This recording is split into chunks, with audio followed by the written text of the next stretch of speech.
Passo a proferir o meu voto. Em primeiro lugar, queria renovar meus cumprimentos a todos, renovar meus cumprimentos aos eminentes advogados e advogadas que fizeram as suas sustentações orais, que foram recebidos em audiência, entregaram memoriais, fizeram um trabalho diligente ao longo de todo o processo e trouxeram realmente diversos elementos para a nossa reflexão para este julgamento. Tal como os eminentes pares, eu também preparei um voto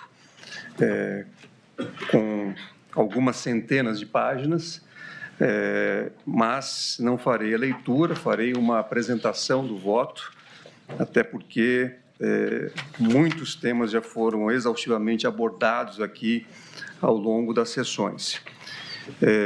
Acho importante, em relação às preliminares, reafirmar o que já foi dito hoje pela ministra Carmen Lúcia, que a competência do Supremo Tribunal Federal para processar e julgar essa ação já foi decidida em quase 1.500 ações julgadas sobre esse episódio do 8 de janeiro, aqui no Supremo Tribunal Federal, das quais já temos cerca de 640 condenações transitadas em julgado e 552 acordos de não persecução penal realizados com a Procuradoria-Geral da República. E, em todos esses casos, foi reconhecida a competência do Supremo Tribunal Federal para processar e julgar essas ações.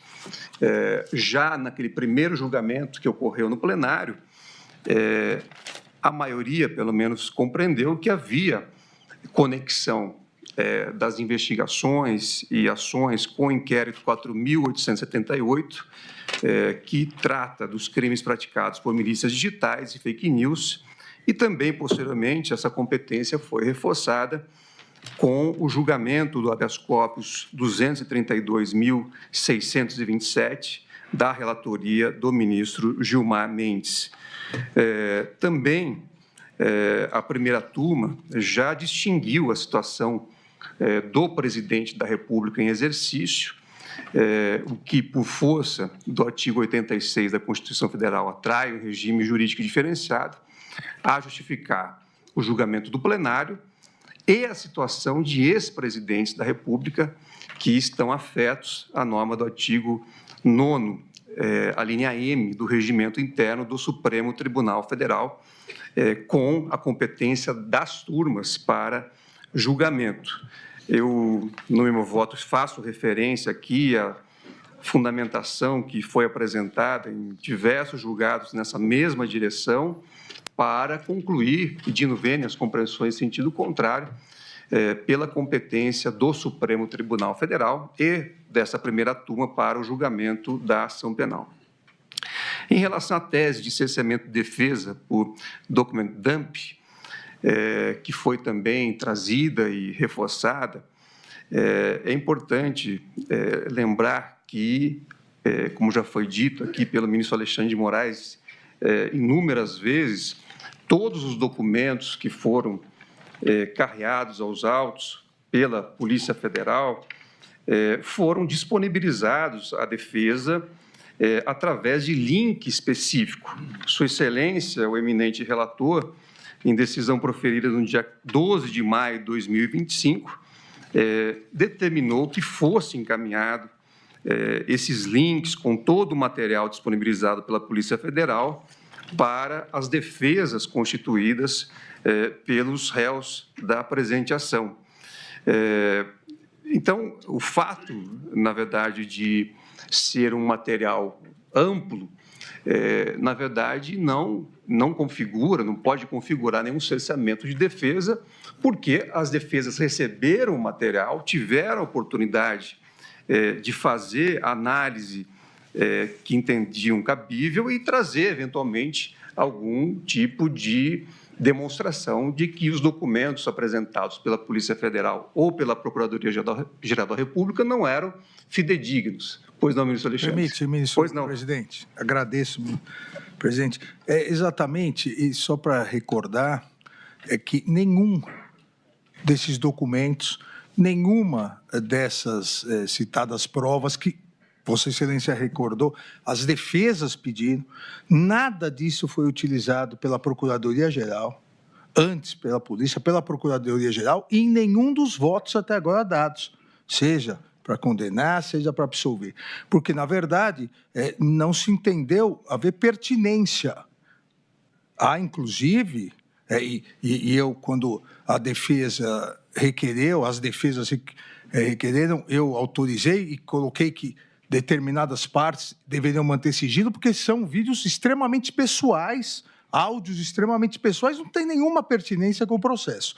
Mas, dentro do devido processo legal, da ampla defesa, se as defesas quiseram, elas tiveram total acesso. E, presidente, da data até a data que ficou disponibilizado, até o início das alegações finais, foram 4 meses. São 59 advogados das 8 defesas que têm procuração nos autos, fora as equipes. Pergunto a Vossa Excelência, sabe quantos documentos eles juntaram como pertinentes? Nenhum, porque não há nenhuma pertinência. Então, não houve nenhum cerceamento de defesa, houve total ampla defesa e contraditório, e essas provas são totalmente impertinentes. Obrigado, ministro Alexandre. Nessa linha... Pela derradeira vez, pois não, agradeço Vossa Excelência até para cumprir meu compromisso com a ministra Carmen. Ontem nós conversávamos, ministro Zanin, e peço sua permissão para reproduzir, sobre o que no meu voto eu chamei de hermenêutica ornitorrinco, que é hermenêutica exótica, né? E um dos aspectos que nós conversávamos era sobre o estandarte probatório. E Vossa Excelência lembrou uma metáfora muito conhecida, mas que é muito útil, que é do bovídeo esquartejado, ou do boi fatiado. Então, que é aquela espécie de falácia, segundo a qual você divide o boi em bifes e pergunta a cada pedaço, você é um boi? E claro que o pedaço nada diz. Você diz, pede lá para o pedaço do boi mugir, e o pedaço não muge. E aí a conclusão falseada é de que nunca existiu boi. Quando a análise de uma hermenêutica correta, como sabemos, ela tem exatamente essa capacidade de evitar esse método falacioso de esquartejamento do acervo probatório em pedaços que, em si mesmo, podem ser descartados de per si, um a um. Diz, não, esse pedaço não serve, esse não serve, esse não serve, e aí se constrói a falácia de que não há boi. E isso conduz a problemas gravíssimos, sobretudo na seara do direito penal, inclusive a falta de igualdade, que era um debate com o ministro Alexandre. E ele dizia da dificuldade que nós temos de ir além da missão tradicional errada do direito penal, de ser o direito penal dos subalternos, dos pobres. Então, é isto. Os critérios que são aplicados ao jardineiro se compõem se ele comete um erro, devem ser os critérios do direito penal para o dono da casa. Porque, senão, você não consegue construir justiça se a lei não for aplicada de modo isonômico para todos. Então, essas observações de Vossa Excelência, e eu me desculpo de ter revelado a sua metáfora, mas é porque eu acho que ela esclarece bem qual é o estandarte probatório adotado aqui a mostrar a legitimidade do julgamento. Obrigado. Obrigado, ministro Flávio Dino. E no meu voto eu anotei que não se pode deixar de registrar que nos tempos atuais, em que pessoas e empresas acumulam grande volume de dados e informações, investigações complexas que possam envolvê-las possivelmente levarão em consideração, de igual forma, grande volume de dados e informações. Por essa razão, fala-se em maxi-processos ou megaprocessos criminais. Não há dúvida de que os advogados devem ter pleno acesso a esse acervo para que possam fazer a seleção que entender necessária para a melhor defesa técnica de seus constituintes.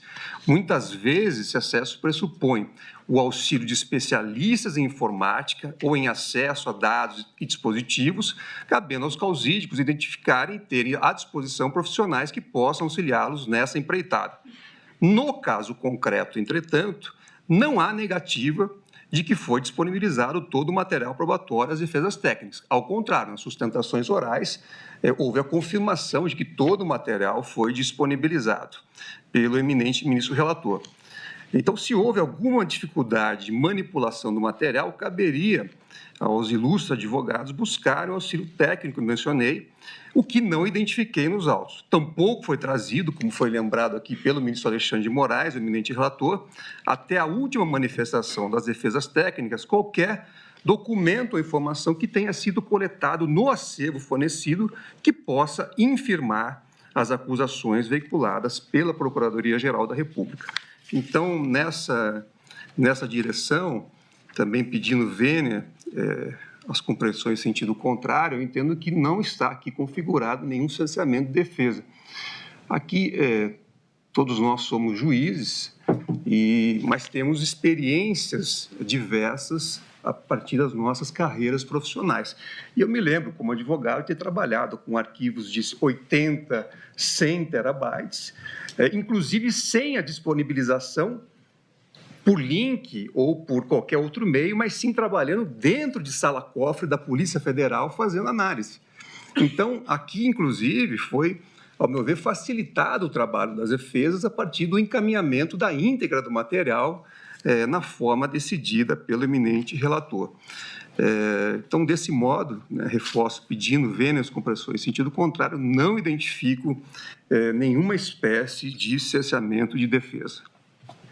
Houve nova imputação de suspeição do ministro relator em razão do indeferimento pontual de diligências no curso da instrução, mas, na minha compreensão, também não há qualquer indício de parcialidade. Esse assunto, como já foi rememorado pela eminente ministra Carmen Lúcia, também já foi decidido pelo plenário do Supremo Tribunal Federal, tanto a arguição de suspeição do eminente relator, como do eminente ministro Flávio Dino e também a minha, e essa suspeição foi afastada, insisto, pelo plenário do Supremo Tribunal Federal e não vejo nenhuma nova causa que possa configurar essa suspeição. Lembro que o artigo 400, parágrafo 1º do Código de Processo Penal assinala que as provas poderão ser produzidas numa só audiência, podendo o juiz indeferir as consideradas irrelevantes, impertinentes ou protelatórias. Também o questionamento sobre a aplicação de medidas cautelares de ofício após notícia de descumprimento de medida anteriormente aplicada é tema recorrente, não há qualquer vício, isso vem da aplicação do artigo 282, parágrafo 5º do Código de Processo Penal. Também analisei em relação à acariação, foi trazida aqui pelas defesas uma suposta nulidade, porque não teria sido registrada em áudio e vídeo. No entanto, além do fundamento já trazido pelo eminente relator, ou seja, a necessidade de preservação do material, é importante lembrar que o artigo 229 do Código de Processo Penal, em seu parágrafo único, ao tratar da acariação, diz literalmente que os acariados serão reperguntados para que expliquem os pontos de divergência, reproduzindo-se o termo em ato de acariação. Então, em ato de acariação. Então, não há aqui, inclusive, previsão ou obrigação do julgador de fazer esse registro, sobretudo se houver algum tema sensível que possa prejudicar o bom andamento do processo. Também não vejo, dessa forma, nenhum tipo de vício que possa configurar suspeição do eminente relator. Antes de avançar, também faço questão de registrar aqui meus cumprimentos ao ministro Gilmar Mendes, nosso decano do Supremo Tribunal Federal, que por um lapso não fiz o registro no início da sessão. É um prazer tê-lo aqui, ministro Gilmar. Também houve alegação de violação ao princípio acusatório durante os interrogatórios, sob a argumentação de que o eminente relator teria feito diversas perguntas aos réus da presente ação. No entanto, o artigo 287 do Código de Processo Penal diz expressamente que, aliás, o 188, que o juiz deve realizar o interrogatório.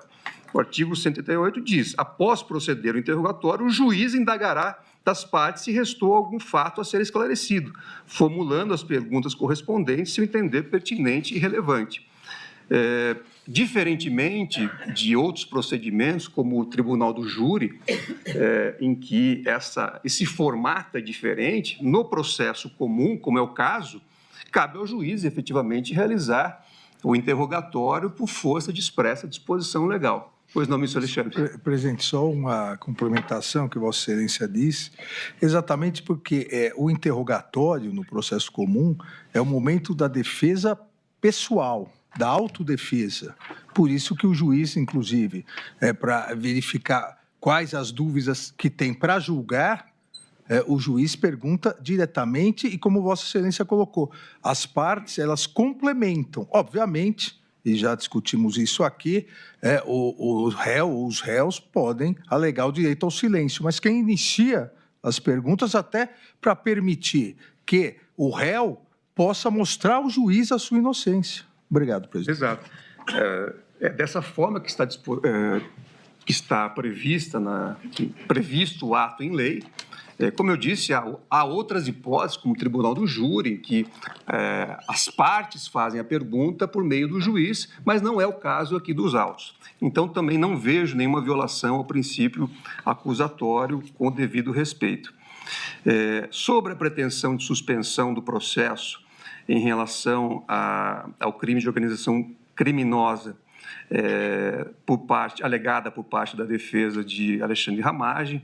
Também hoje a ministra Carmen Lúcia, assim como todos os eminentes pares que já haviam votado, com exceção do eminente ministro Luiz Fux, já afastaram essa alegação, porque, de fato, houve já um julgamento da primeira turma especificamente sobre esse tema, que entendeu que não era possível ampliar a suspensão, além daqueles crimes ocorridos após a diplomação, porque essa compreensão pode ser extraída de forma expressa do artigo 53, parágrafo 3º da Constituição Federal. Então, não vejo aqui também nenhuma razão, com o máximo respeito, em relação a essa alegação. Também não, tal como foi dito hoje pela eminente ministra Carmen Lúcia, não vi, após um exame detalhado, nenhum vício na colaboração premiada de Mauro Cid Barbosa. Podemos ter diversos questionamentos em relação à delação, se ela deve existir no ordenamento jurídico ou não, mas o fato é que ela existe e foi aprimorada pela Lei 12.850, que, aliás, depois foi novamente aprimorada justamente para buscar garantir aos investigados e eventualmente delatados que possam ter as condições necessárias e resguardados os direitos de cada um dos atores para que a colaboração seja utilizada de forma, digamos, responsável e não para buscar alvos. E aqui, efetivamente, a despeito de algumas dissonâncias que foram apontadas, eu fiz uma leitura e uma análise atenta de todos os depoimentos e me parece que havia, por parte do colaborador, a intenção de cumprir aquilo que foi acordado com a Polícia Federal e todas essas dissonâncias acabaram sendo esclarecidas ao longo da investigação e da instrução. Então, não vejo aqui nenhum tipo de vício nessa colaboração na esteira de todos os votos que me antecederam que foram proferidos nas sessões anteriores e hoje pela ministra Carmen Lúcia. Eu trago aqui também, agora, algumas premissas teóricas, rapidamente, para recordar, em relação ao delito de organização criminosa, já entrando no mérito agora da presente ação penal, que o mandamento de criminar situações envolvendo estruturas associativas mais complexas surge com a recepção no direito brasileiro da Convenção de Palermo. E aí eu transcrevo aqui o dispositivo que trata do tema. Recordo ainda que a imputação penal aos acusados compreende como núcleo integrar a organização criminosa armada na forma prevista no artigo 2º da Lei 12.850. Dos dispositivos legais, extraem-se os seguintes requisitos para a configuração da organização criminosa: a existência de uma associação de pessoas estruturalmente ordenadas, com hierarquia por divisão de tarefas, com o intuito de obter, direta ou indiretamente, vantagem de qualquer natureza e mediante a prática de infrações penais cujas penas máximas sejam superiores a 4 anos. Na doutrina, acrescenta-se a necessidade de estabilidade, diferenciando das hipóteses de concurso de pessoas ou de associação eventual para a prática de crime. Antecipo compreender que a Procuradoria-Geral da República conseguiu descrever satisfatoriamente uma organização criminosa armada, estruturada hierarquicamente, com divisão de tarefas entre seus integrantes e orientada a perseguir um projeto de poder do qual participavam os seus integrantes, tudo mediante a prática de ações ilícitas voltadas para a vulneração de tipos penais previstos no artigo 359 L e M do Código Penal, assim como outros. Hoje o ministro Alexandre de Moraes também já fez referência que o objetivo central dessa organização criminosa, que eu estou também a reconhecer, tinha o objetivo de assegurar a permanência no poder do ex-presidente Jair Messias Bolsonaro, seja qual fosse o método a ser utilizado, o método criminoso a ser utilizado.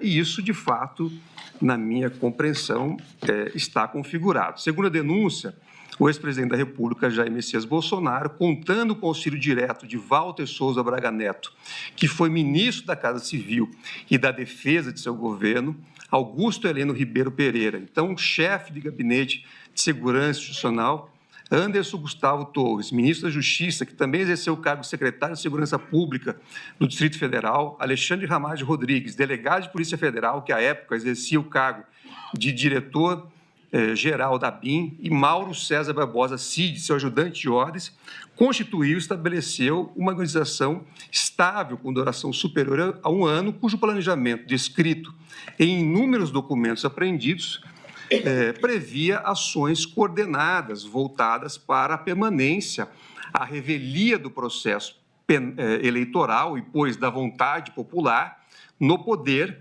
de Jair Messias Bolsonaro. Também contou com o auxílio imprescindível de Paulo Sérgio Nogueira de Oliveira, então ministro da Defesa, e Almir Garnier Santos, comandante da Marinha, que disponibilizou seu contingente para que o plano tivesse êxito. Prossigo no meu voto, dizendo que a prova dos autos permite concluir, que eu vou fazer referência ao longo do voto, que os acusados objetivavam romper com o Estado Democrático de Direito, valendo-se deliberadamente e da condição expressa, da concitação expressa a um desejado uso do poder das Forças Armadas. Havia clara divisão de tarefas.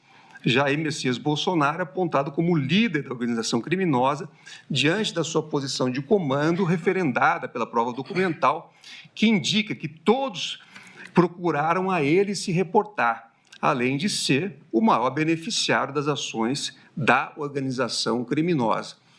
Como já disse aqui o ministro Alexandre de Moraes, na data de hoje, e em todos os atos, o que se via era justamente a permanência no poder do ex-presidente Jair Messias Bolsonaro e não de outra pessoa, como seu ajudante de ordens ou qualquer outro membro da organização criminosa apresentada pela Procuradoria-Geral da República.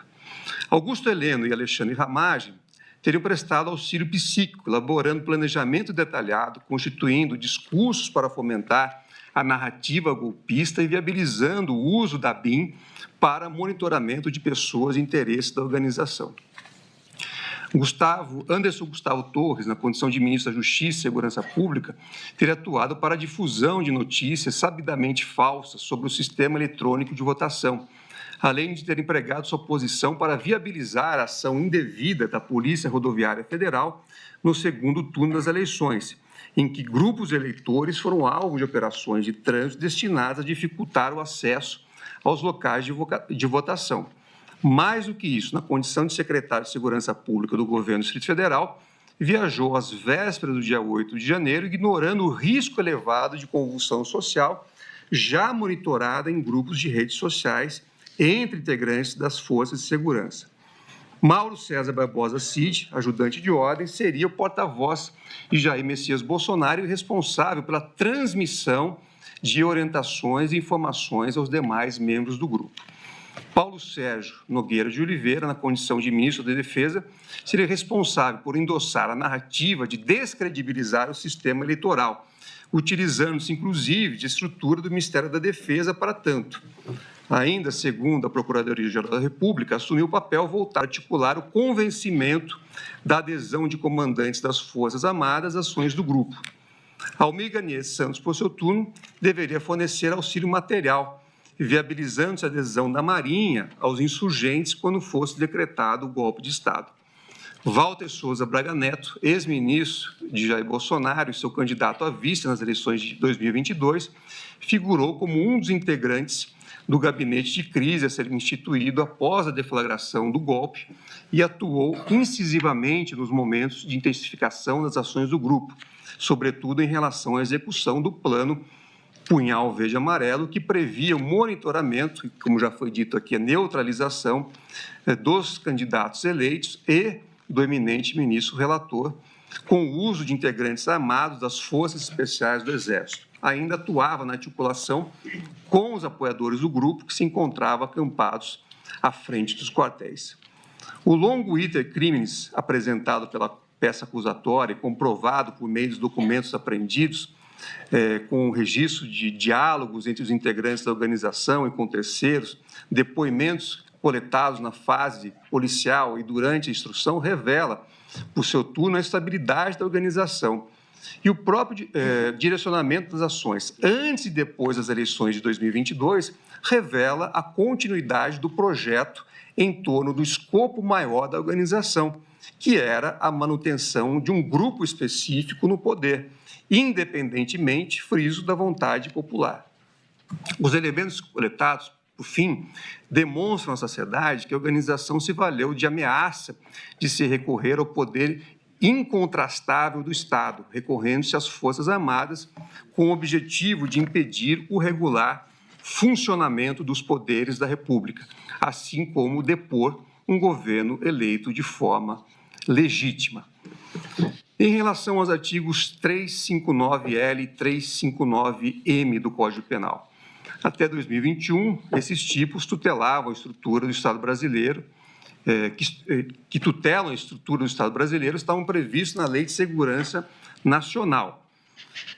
Mais de 30 anos depois, em 2021, foi finalmente publicada a Lei 14.197, que revogou a Lei de Segurança Nacional e determinou a inclusão do título 12 no Código Penal brasileiro, tratando dos crimes contra o Estado Democrático de Direito, dentre os quais nos interessam os delitos previstos no capítulo 2, que compreende os crimes contra as instituições democráticas, notadamente os tipos de abolição violenta do Estado Democrático de Direito e golpe de Estado.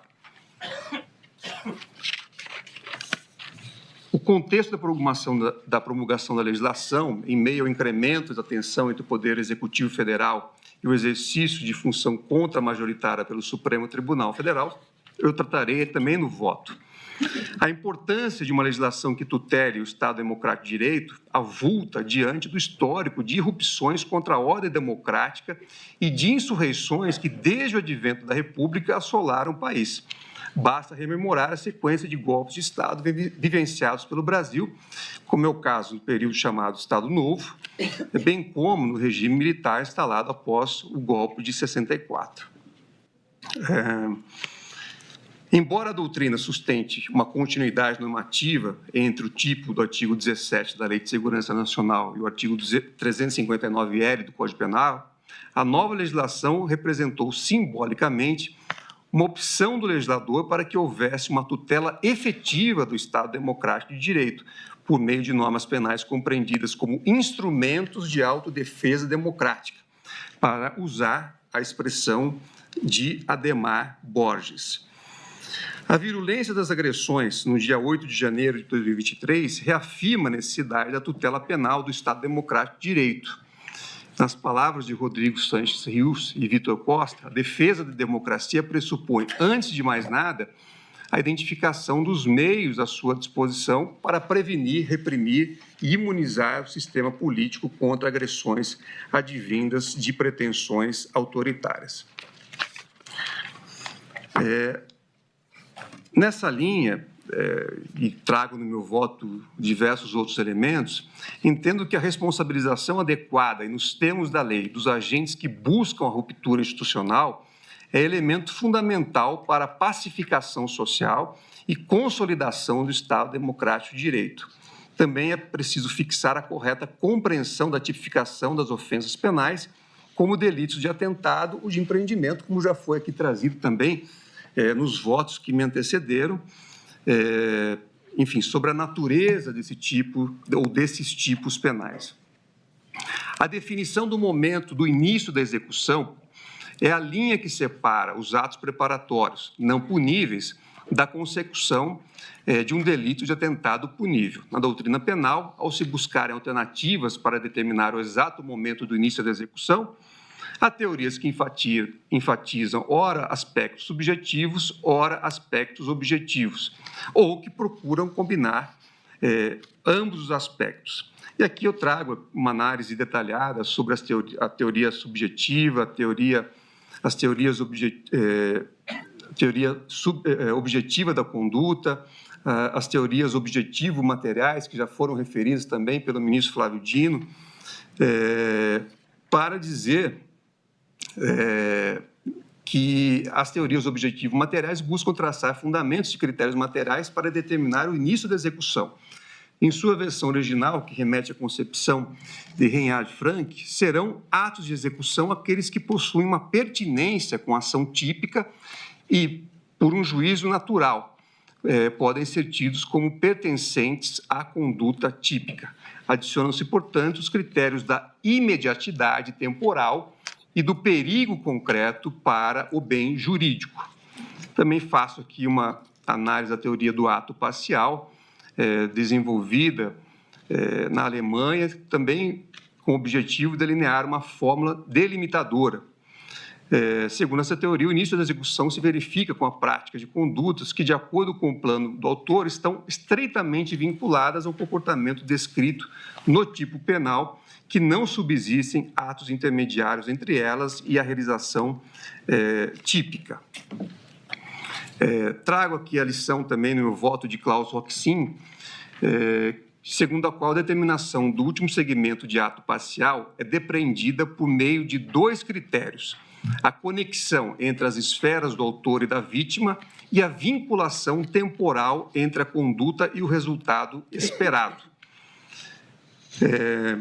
Trago uma análise também da jurisprudência alemã, que também na Alemanha há tipos similares e o Tribunal Federal Alemão tem ampla jurisprudência sobre o tema. Eu faço essa análise do meu voto para dizer, na sequência, que, na minha compreensão, embora a legislação brasileira exija de forma clara a utilização de critérios objetivos para a determinação do início da execução, é perfeitamente possível a incorporação de considerações relativas ao plano do autor, desde que conjugadas com critérios objetivos vinculados à idoneidade da conduta para alcançar o resultado. E, aliás, essa compreensão foi adotada em julgamento do Superior Tribunal de Justiça, que foi mencionado expressamente no voto do ministro Flávio Dino, que é o RESP 1.252.770 da relatoria do ministro Rogério Schietti, que foi julgado em 2015. Então, conforme entendo, a determinação do momento do início da execução tem como pressuposto a afetação da esfera do tipo, que ocorre que, segundo o plano do autor, tivesse sido praticada a conduta anterior ao comportamento objetivamente idôneo a abolir o Estado Democrático de Direito, no caso do artigo 359-L, ou a depor o governo legitimamente eleito, no caso do artigo 359-M, colocando o bem jurídico concretamente em perigo. No caso que está a julgar, a própria tentativa de abolir o Estado Democrático de Direito, verdadeiramente, pode ser refletida por uma vasta cadeia de atos, como já foi aqui mencionado hoje pela ministra Carmen Lúcia e também pelo ministro Alexandre de Moraes, sejam de ordem material, sejam de ordem discursiva, ambas idôneas a ofender o bem jurídico que se quer proteger. De fato, no caso vertente, como visto, a acusação sustenta que a organização criminosa trabalhou em frentes diferentes. Não havia uma linha de ação única definida, mas o planejamento de diversas estratégias que envolviam o uso de estruturas de Estado para monitoramento de servidores e agentes públicos e políticos. 2. A difusão de falsas narrativas para construir um ambiente de instabilidade política. 3. O estímulo negativo do cumprimento de decisões judiciais, ao argumento de que seriam manifestamente ilegais. 5. O uso da estrutura policial para interferir no resultado eleitoral. 6. A facilitação e estímulo de manutenção a manifestações públicas convulsionantes para justificar a medida de força. 7. Tentativa de cooptação e pressão dos comandantes das Forças Armadas para aderirem a medidas de força. 8. O uso de militares das Forças Especiais para monitorar e eliminar autoridades públicas. 9. Elaboração de decretos e discursos para legitimação de um regime de exceção. Para cada uma dessas estratégias que vulneram de diferentes formas o bem jurídico, porquanto incrementam sobremaneira o risco de lesão, há imputação sobre condutas incluídas na denúncia, sobre as quais os acusados puderam se defender. Cada defesa soube enfrentar os elementos impostos pela peça acusatória, que se relaciona a uma sequência de atos, e isso é importante, ministro Flávio Dino, uma sequência de atos que consolidam uma situação de vulneração típica do objeto tutelado.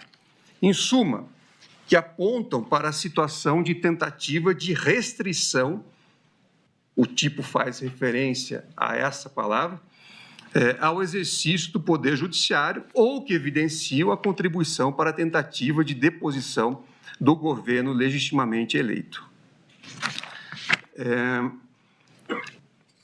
Eu faço depois também uma análise específica sobre cada um desses tipos que tutelam o Estado Democrático de Direito e digo que, no caso vertente, compreendo que o bem jurídico é vulnerado a partir do momento em que a atuação do poder destinatário da ameaça ou da violência sofre interferência concreta em decorrência dos atos perpetrados.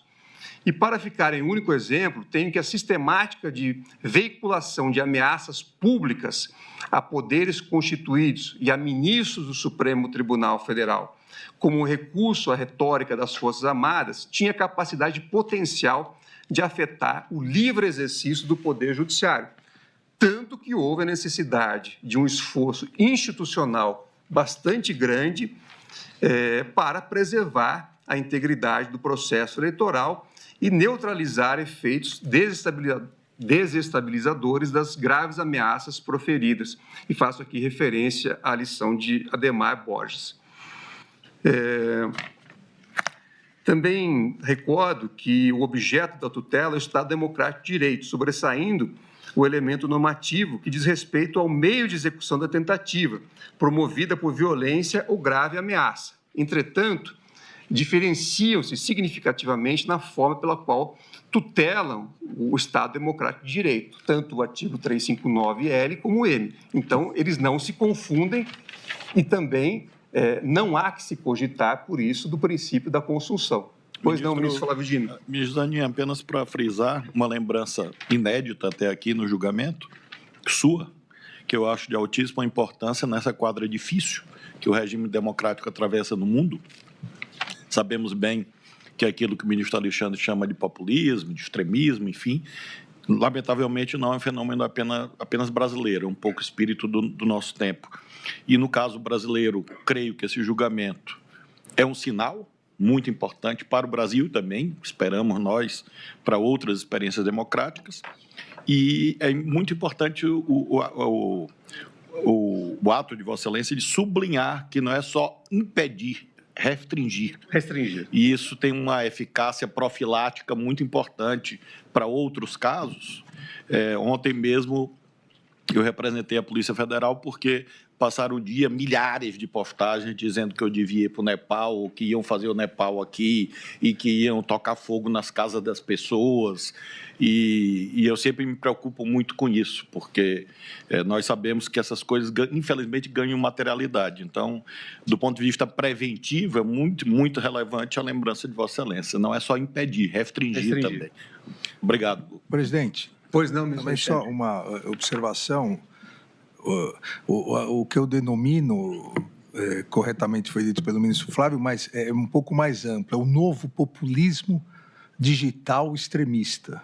Porque, na verdade, analisando, eu tive a oportunidade de analisar minha tese de cátedra na Universidade de São Paulo, de titularidade, no mundo todo, o leste europeu, Europa, Estados Unidos e Brasil, esse novo populismo extremista que se baseou na tentativa de destruição das instituições, utiliza as redes sociais com o que eu sempre denominei as milícias digitais, ou para destruir reputações, para destruir imagens, ou para criar e auxiliar a criar essas, hoje é o termo que se usa muito, narrativas, como a ministra Carmen Lúcia bem disse, para dizer que em determinado local as urnas eletrônicas são fraudulentas, não funcionam.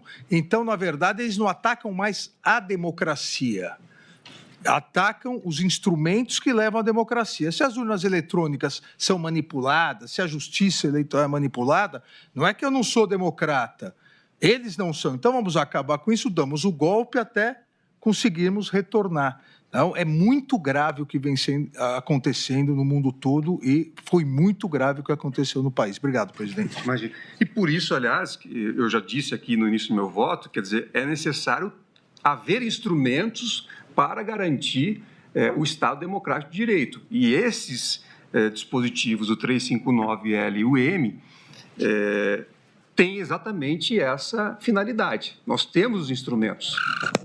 Presidente, se Vossa Excelência me permite, que o que era golpe de Estado foi passado, e o professor Newton Minhoto ensina bem isso, fala-se em golpe de Estado, em que o Cícero, nas Catilinárias, quando Catilina tenta chegar ao poder, ele fala-se em golpe de Estado, mas antes era uma questão política. Com o Estado de direito, todo mundo tem que se submeter ao direito, governantes e governados, precisa-se, portanto, de passar para o próximo degrau histórico. É uma questão de direito. Logo, se quem atua no golpismo não é incriminado nem punido, é o que o Vitor Hugo dizia. Então, isso vira um exemplo. Pode fazer, porque nada acontece. No máximo, você não chega ao poder ou não mantém o poder. E por isso é que ele fala na terceira fase do que é golpe de Estado, e é isso que foi tipificado com este nome, adotando-se essa expressão, é exatamente o descumprimento do direito dentro de um Estado de direito. Então, esta corrosão interna é um vírus mesmo. O corpo, a pessoa está ali, mas ela está com a doença gravíssima e vai morrer. Ele é insidioso, invisível, e, portanto, um dia você tem um dor no braço, outro dia não sei, mas é tudo, como disse o ministro Flávio, se eu for um especialista, ele vai dizer, não, isso aqui é um problema de alergia. Até uma hora que, não, isto tinha um núcleo doente que foi se espalhando e contaminando o corpo inteiro. Ora aparecia como alergia, ora aparecia como... Mas você dizia sempre que não estava bem de saúde. A saúde política e jurídica no Estado Democrático de Direito exige o que vale para nós, seres humanos. A pessoa inteligente cuida da saúde para não tratar da doença. É preciso que a gente cuide de cada coisa. Então, eu acho que é exatamente o que Vossa Excelência afirma e que o ministro Alexandre afirma como sendo esta corrosão interna. É uma contaminação de uma doença contrária ao direito. Esse julgamento, ministra Carmen, é um check-up da democracia. Eu espero que seja... Me apropriando da metáfora de Vossa Excelência. E eu espero que seja este julgamento um remédio para que não volte com frequência. A recidiva não é boa. Obrigado, ministra Carmen, ministro Flávio. Eu prossigo dizendo que o artigo 359-L veda qualquer ação que promova o impedimento ou a restrição ao exercício dos poderes. Não exige golpe, deposição ou substituição. O crime é praticado, portanto, sem a necessária mudança governamental. Como definem Sanches, Rios e Costa, a coação violenta dos poderes constituídos passou a constituir-se em modus operandi da tentativa de abolição do Estado democrático. Já o artigo 359-M proíbe a tentativa de deposição de governo legitimamente eleito. A ideia nuclear do tipo aqui volta-se ao afastamento ilegítimo do governo legalmente constituído, ou seja, o chefe do Poder Executivo Federal, por meio de violência ou grave ameaça. Além da especialidade do tipo, diferenciam-se, pois, os elementos nucleares da vedação constitucional, que não se comunicam. Ambos protegem o Estado Democrático de Direito de formas diversas. Por isso, como eu já adiantei, não há que se cogitar, na minha compreensão, pedindo vênia às compreensões em sentido contrário, em consunção, especialmente quando as ações são temporal e materialmente diversas, ainda que animadas pelo mesmo objetivo final, manter-se no poder de forma ilegítima. Então, a partir dessas constatações, reitero entender também comprovada a materialidade delitiva, inclusive em relação aos elementos normativos, violência e grave ameaça. Esses são conceitos tradicionais do direito penal, mas que carecem de maior precisão, tendo em vista a peculiaridade do tipo penal em questão. A violência é tradicionalmente concebida como emprego da força física que recai sobre algo, a depender da conformação típica como uma pessoa ou coisa, ao passo que a ameaça é definida como promessa de um mal futuro a alguém, seja por meio de palavras, gestos ou escritos, idônea para provocar efeito coercitivo sobre a vítima, ou seja, para restringir sua liberdade de decisão. Contudo, considerando a natureza coletiva do bem jurídico protegido pelo tipo, os conceitos de violência e de ameaça devem ser interpretados, na minha compreensão, a partir da finalidade do empreendimento de depor o governo legitimamente constituído. Ressalto que, ao contrário de outros tipos penais que exigem esses meios executivos sejam empregados contra a vítima ou alguma pessoa, o artigo 359-M não delimita o objeto material da conduta. Assim, a violência ou ameaça típicas, e é isso que eu dizia quando o ministro Alexandre exibiu o vídeo, devem se dirigir a algo ou alguém, mas não necessariamente a uma pessoa ou coisa representada desse governo, sendo determinante a demonstração do efeito coercitivo e institucional. A caracterização de violência é inequívoca no que se refere aos atos públicos de 8 de janeiro de 2023, quando manifestantes invadiram prédios públicos, danificaram o patrimônio da União e confrontaram forças policiais e jornalistas, assim como em outros atos que foram também descritos na denúncia e devidamente comprovados, inclusive pelos vídeos que foram já exibidos anteriormente pelo ministro relator Alexandre de Moraes e que hoje foram também relembrados nessa sessão. A ação dos executores dos danos tinha como escopo demonstrar elevado grau de estabilidade política, a ponto de justificar decretos de exceção. Eu também aqui faço referência à historiadora já referida pela eminente decana Carmen Lúcia, Heloísa Stalin, que, em entrevista ao programa Roda Viva, também diz o seguinte, quando você pensa em golpe de Estado, pensa na primeira fase, que é a conspiração. Nós vamos conspirar, como é que nós vamos derrubar um governo legalmente constituído e ocupar o poder. A segunda fase é como eu crio uma situação de instabilidade institucional, de tal maneira que eu possa, eu, golpista, que nós possamos ocupar o poder ilegalmente. Então, em 1937, foi o Plano Cohen, em que você teve uma insurreição comunista no Brasil. Em 64, a quartelada e a saída das tropas. E talvez no dia 8, não sei se vocês vão concordar, o 8 de janeiro é o caos, disse a historiadora ao fazer essa análise.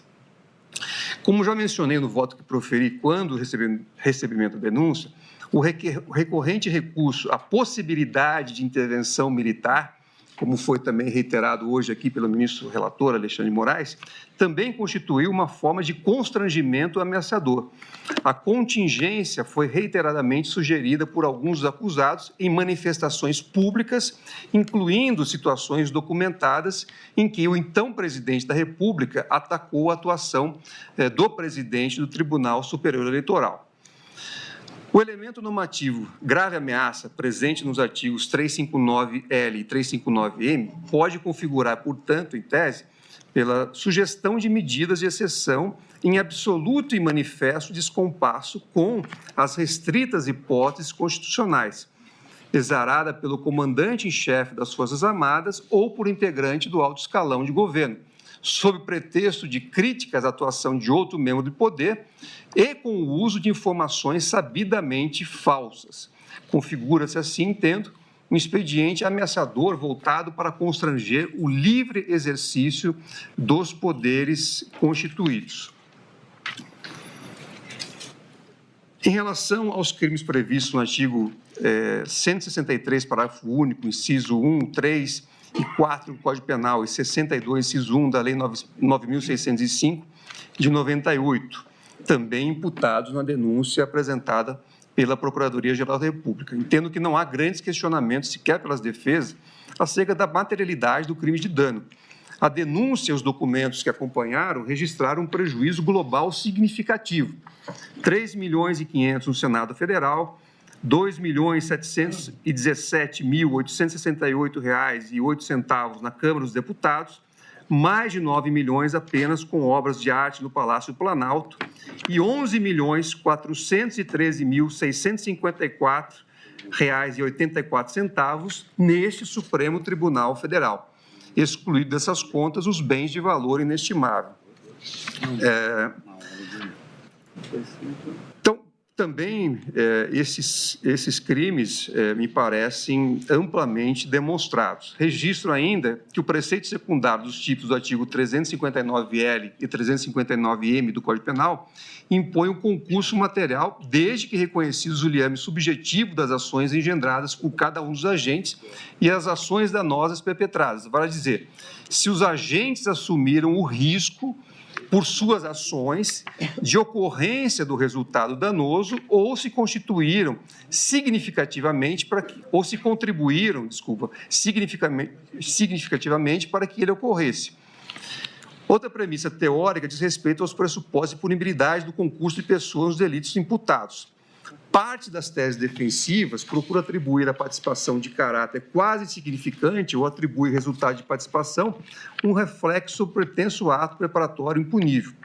Recordo sobre esse tema que a norma de extensão do artigo 29 do Código Penal impõe que se promova imputação penal a todos que concorram para os eventos causais que resultem na ofensa ao bem jurídico tutelado, desde que fixados os termos da correlação entre o dolo do agente e a vulneração objetiva do bem jurídico tutelado. É nesse aspecto, ministro Flávio Dino, justamente à luz do artigo 29, que todos os fatos devem ser analisados em conjunto e se verificar a participação de cada agente que contribuiu para o resultado final do delito ou dos delitos. Como eu fui citado, presidente, eu vou quebrar minha promessa. Pois não. Se não fosse, eu tenho que argumentar alguma coisa. E vocês não vão fazer a parte para ficar igual. Eu vou ficar com uma a mais. Presidente, porque se não fosse assim, ninguém do PCC e do Comando Vermelho eram condenados nunca. Esse é o risco de você não compreender essa dinâmica que Vossa Excelência acaba de descrever. Além das hipóteses de autoria imediata, é possível a atribuição de responsabilidade penal a título de coautoria nas situações em que os autores realizam conjuntamente o tipo. A caracterização da coautoria exige a imputação recíproca entre os coautores, devendo-se demonstrar a execução comum do fato típico e o acordo para a realização conjunta do crime, ou seja, a existência de um plano delitivo comum. Desse modo, ainda que um dos agentes realize apenas um dos elementos típicos, por exemplo, a ameaça, todos os executores serão punidos como coautores do fato. Já a participação punível pode ocorrer tanto por meio de instigação ou induzimento, condutas que influenciam a decisão do autor de praticar o delito, como por meio de auxílio, seja material ou psíquico, também chamado de cumplicidade, situação em que o partícipe fornece recursos para possibilitar a prática do delito por parte do autor. Ressalto ainda a viabilidade jurídica da chamada coparticipação, tanto na forma de co-instigação como de co-cumplicidade, caracterizada pela existência de um plano delitivo comum, com divisão de papéis, de convencer ou determinar o autor a praticar o fato principal ou de fornecer conjuntamente meios para a prática do delito. Essa é, inclusive, a lição de Roxin que eu trago aqui no meu voto. Também são puníveis a instigação em cadeia, o auxílio à instigação e a instigação ao auxílio, comportamentos anteriores à participação vinculada ao autor do fato principal. Como ressalta Klaus Roxin, sobretudo em contextos de organizações criminosas, é comum que o sujeito que arquiteta o fato não se comunique diretamente com os executores e, por vezes, sequer seja por eles conhecido, de modo que, na minha compreensão, a ausência de vínculo direto entre os partícipes e o autor do fato é indiferente para a atribuição de responsabilidade, bastando a demonstração do vínculo do partícipe com o instigador ou com o cúmplice. Também trago a lição novamente de Klaus Roxin, indicando que, segundo o eminente autor, ele fundamenta o conceito de auxílio como um incremento causal do risco, argumentando que somente quem dolosamente melhora as chances do autor e aumenta o risco para a vítima, assume um ataque autônomo ao bem jurídico. O cúmplice, portanto, segundo ele, é quem possibilita, facilita, intensifica ou assegura a execução do fato, aumentando o risco concreto da ocorrência do crime. A demonstração da causalidade do auxílio nessa perspectiva não exige o meio oferecido que o meio oferecido pelo auxiliador seja efetivamente utilizado na execução do delito, mas apenas que haja uma contribuição relevante para o incremento da chance de sucesso da empreitada criminosa. Isso vale aqui especialmente para o Corréu Garnier, que colocou à disposição aqui as forças que eram por ele comandadas e que, independentemente da utilização ou não, isso serviu como estímulo para que o líder da organização criminosa pudesse levar adiante a sua empreitada. Então, no caso vertente, várias condutas caracterizam ora ações, ora omissões típicas que fundamentam a autoria, ora instigação, ora auxílio, contribuindo conjuntamente para a tentativa de restrição do livre exercício dos poderes e, posteriormente, para os atos violentos que expressaram de forma pública o projeto de deposição do governo legitimamente eleito. Também se afirma, como fez a defesa do ex-presidente Jair Bolsonaro, que não seria possível reconhecer instigação em suas ações por se tratar de crimes multitudinários, já que a instigação exigiria como premissa o dolo dirigido à afetação de fatos e pessoas determinadas. Isso, inclusive, consta nas alegações finais, com um parecer que foi juntado e foi trazido aqui na sustentação oral. A defesa argumenta inicialmente que isso decorreria da exigência do dolo duplo do partícipe. Na sequência, desloca o debate para a cumplicidade através de ações neutras, mesclando auxílio e instigação, que são categorias distintas, e argumenta que a punição do partícipe exigiria o conhecimento dos planos delitivos, aqui é textual, do sujeito que se beneficia da contribuição prestada. A posse retorna à questão do elemento subjetivo da instigação, alegando que não haveria dolo dirigido ao fato, pois a violência ou ameaça que integram o tipo, segundo a defesa, nunca foram objeto de qualquer dos pronunciamentos do acusado. Entendo que não assiste razão com devido respeito. Em primeiro lugar, já é possível afastar o argumento vinculado ao debate sobre a limitação da responsabilidade penal em caso de cumplicidade através de ações neutras. Isso porque a imputação que aqui se trata é de instigação, isto é, de determinação da vontade ou decisão do autor de praticar o delito, e não de auxílio ou cumplicidade, que se refere a uma contribuição por meio de fornecimento de recursos, sejam materiais ou psíquicos. Ademais, uma determinação moral substanciosa, como a exarada pelo ex-presidente, está longe de ser neutra, como nos grupos de casos que orientam esse debate. Em segundo lugar, reputo relevante ressaltar que, ao citar parecer que faz referência aos trabalhos de Beatriz Camargo e Klaus Roxin, a defesa menciona argumentos que, na verdade, dizem respeito a uma crítica à teoria causal da instigação, não havendo qualquer menção à instigação de crime de multidão, como faz crer em suas alegações. Beatriz Camargo, ao dizer que, textual, o critério do condicionamento causal para a decisão do autor incluiria uma infinidade de situações nas quais as pessoas influenciam o comportamento das outras, esclarece na fase anterior que se trata de uma crítica à teoria causal do conceito de instigação, concepção que se satisfaz com a contribuição causal para a resolução criminosa. Já Klaus Roxin, no trecho citado, também traz uma crítica a essa mesma teoria, argumentando que a instigação tem que impedir o autor diretamente ao crime. Nesse trecho, o autor comenta diferentes casos concretos, nenhum deles referentes a crimes multitudinários. A crítica ali traçada, portanto, é de que fatos cotidianos podem servir como estímulo ou influência para o cometimento de crimes e que isso, por si só, não é suficiente para afirmar a instigação, já que meros estímulos não aumentam de forma relevante o risco para os bens jurídicos. De qualquer forma, afastar a teoria causal não implica dizer que a instigação exige uma comunicação direta do instigador com o autor do crime. Como defende Beatriz Camargo, é textual, a instigação não deve ser compreendida simplesmente como causação ou reforço da resolução criminosa, nem como uma relação de dependência no sentido do domínio fático do autor em relação ao instigador. Ao contrário, a única relação de dependência relevante que se pode estabelecer entre autor e instigador é de caráter normativo. Assim, continua o autor, o instigador, com a sua conduta, se responsabiliza pelo motivo que o autor do crime tem para agir, de modo que não é possível compreender as razões do autor do crime sem mencionar a pessoa do instigador.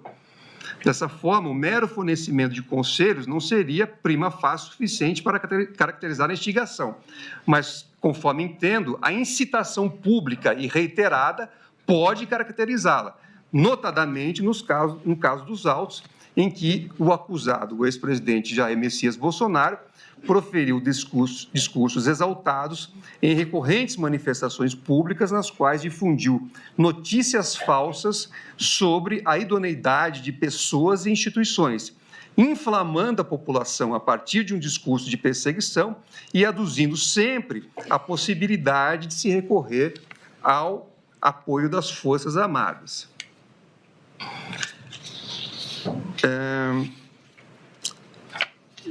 Eu prossigo no meu voto com várias citações, que eu não vou fazer referência aqui, dizendo que assim não se sustenta a alegação de que a instigação seria, por definição, incompatível com os delitos multitudinários. Não identifico nenhum óbice jurídico para a incidência dos tipos penais nos moldes apresentados pela Procuradoria-Geral da República. Na sequência do meu voto, eu passo a também trazer um panorama factual dizendo que, conforme pudemos observar, quando o julgamento, o recebimento da denúncia, não existem dúvidas na comunidade jurídica acerca da materialidade delitiva relacionada aos atos ocorridos no dia 8 de janeiro de 2023, em que o país assistiu à invasão deste Supremo Tribunal Federal, do Palácio do Planalto, do Congresso Nacional, ao vivo, por milhares de pessoas. A gravidade dos fatos, exibida em sessão de julgamento no dia 26 de março de 2025 pelo eminente ministro relator, não foi sequer contestada pelas combativas defesas em suas sustentações orais. Trata-se de circunstâncias, em sua inteireza, incontroversas. Os registros audiovisuais revelam, de um lado, adesão parcial de forças de segurança pública ao liberarem acesso a golpistas inflamados, e, de outro, uma concertação arquitetada que sucedeu a chegada coordenada de milhares de pessoas em centenas de ônibus aptas a provocar um cenário de conturbação política justificador em tese de medidas de contenção e força. Esse quadro ganha sentido quando se observa que uma das saídas planejadas pelo grupo era a decretação de medidas de exceção, com ulteriores restrições à liberdade cívicas em prol de uma chamada normalidade institucional. Havia, portanto, um cenário constituído para justificar a intervenção anômala de forças de segurança, que as investigações agora revelam ser fruto de ações conscientes voltadas à tentativa de golpe de Estado e de abolição do Estado democrático de direito.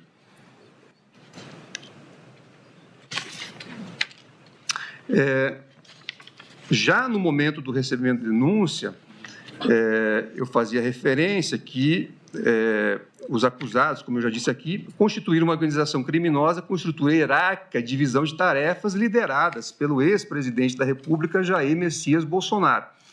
Como eu já disse também, o núcleo contava com o auxílio direto de Walter Souza Braga Neto, Augusto Heleno Ribeiro Pereira, Anderson Gustavo Torres e Alexandre Ramagem Rodrigues. Mauro César Barbosa Cid, como porta-voz e assessor próximo ao ex-presidente, transmitia as orientações dos demais. A finalidade era a elaboração e a disseminação de mensagens que deslegitimassem urnas eletrônicas, propagassem supostas fraudes e sugerissem intervenção das Forças Armadas contra as instituições.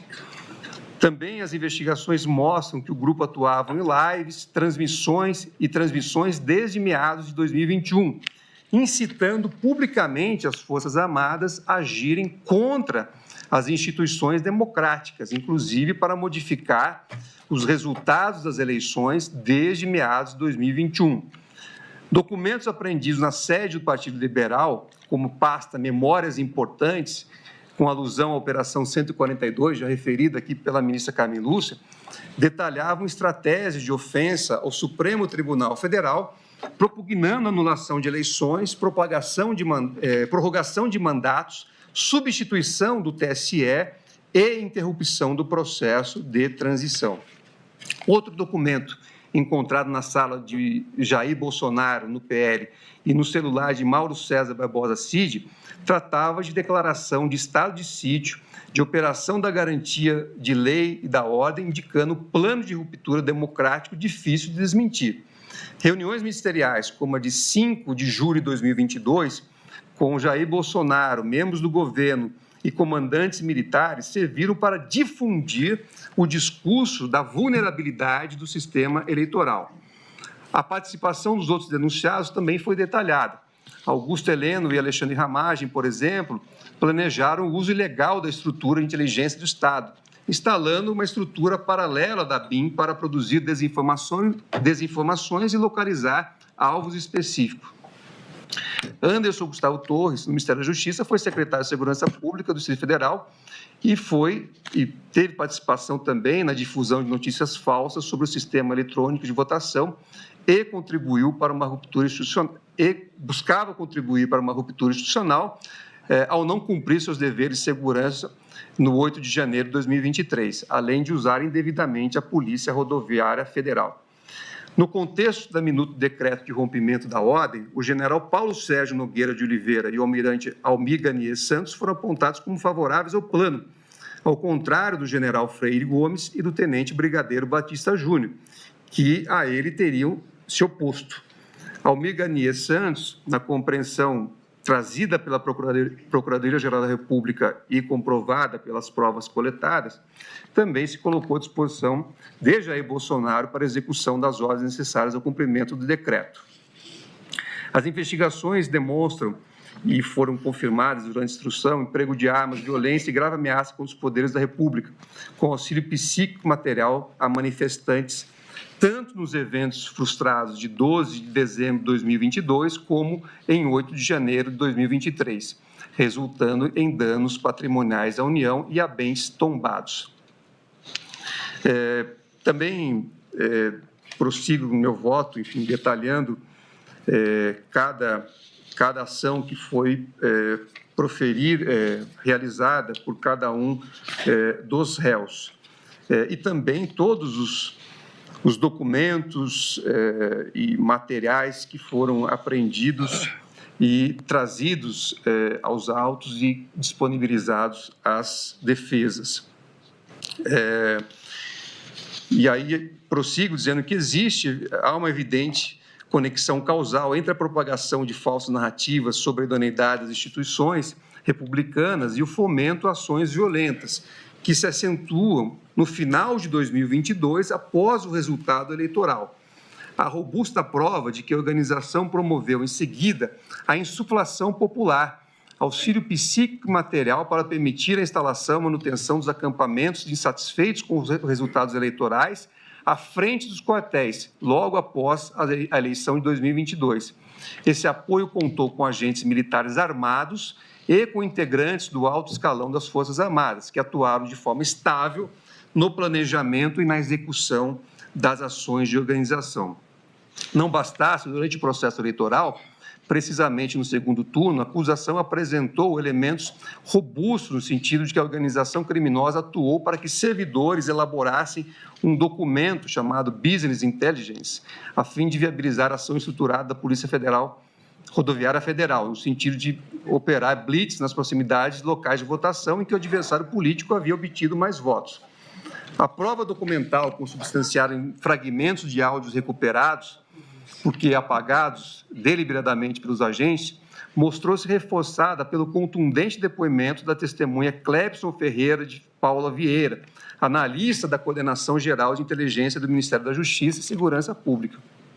Clebson, confirmando o relato prestado à autoridade policial, relatou que Marília Alencar, diretora de inteligência do Ministério da Justiça, solicitara a elaboração de uma minuta de análise de dados que indicasse onde o adversário do então mandatário havia obtido o maior número de votos.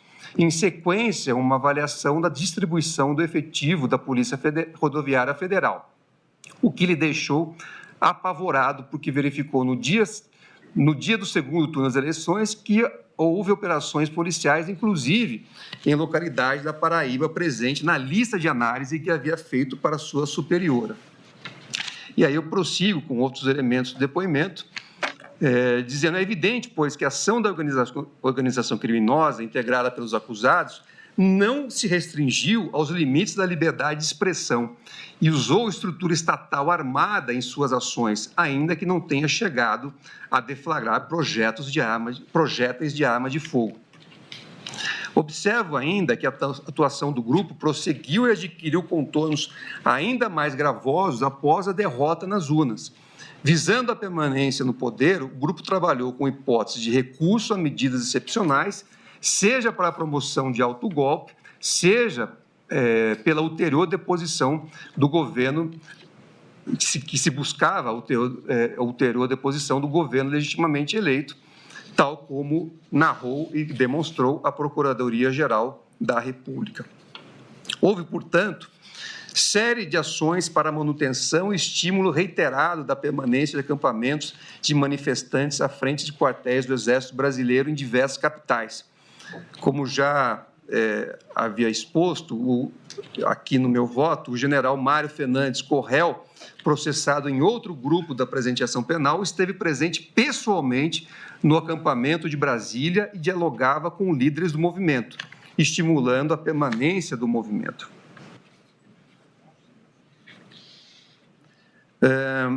As provas evidenciam, pois, a integração das ações entre os membros da organização criminosa, tudo a robustecer a tentativa de angariar apoio para fomentar o projeto de golpe que iria culminar nos atos executórios do dia 8 de janeiro de 2023.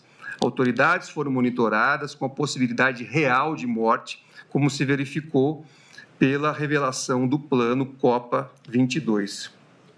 Em síntese, toda essa série de eventos denotam que não houve mera expressão de opiniões controversas, mas um concerto de ações voltadas para a permanência no poder, primeiro por meio da tentativa frustrada de coartar a livre atuação do Poder Judiciário e de interferir nas eleições, depois por meio de atos de força que viabilizassem, como estopim, a deflagração de uma resposta institucional armada com apoio das Forças Armadas e manutenção do grupo no poder.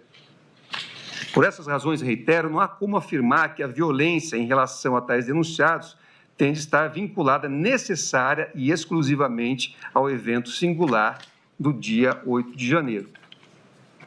Na verdade, descortinou-se um projeto permanente de esgarçamento das relações institucionais, acrescidas do intuito, evidenciado desde as lives promovidas em 2021, de restrição do exercício livre da fiscalização contra-majoritária do Poder Judiciário, com o escopo de permanência no poder.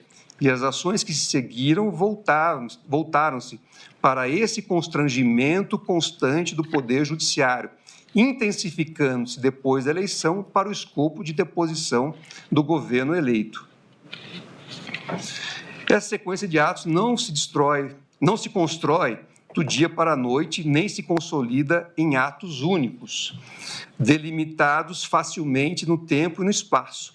São ações que se conjugam, situações que se consolidam e que se alimenta, ao fim, a um risco proibido de produção do resultado.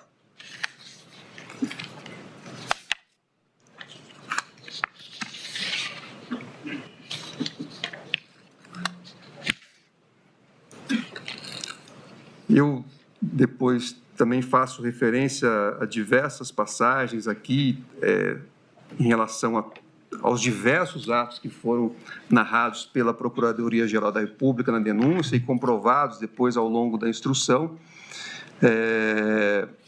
para concluir, né, então, que houve a formação de uma organização criminosa armada integrada pelos acusados, que deverão ser condenados pelas circunstâncias fáticas que reputo comprovadas na forma que está descrita na denúncia e que já foi acompanhada aqui pela maioria dos votos, a partir do eminente relator, do ministro Flávio Dino, da ministra Carmen Lúcia, para reconhecer a procedência integral das acusações.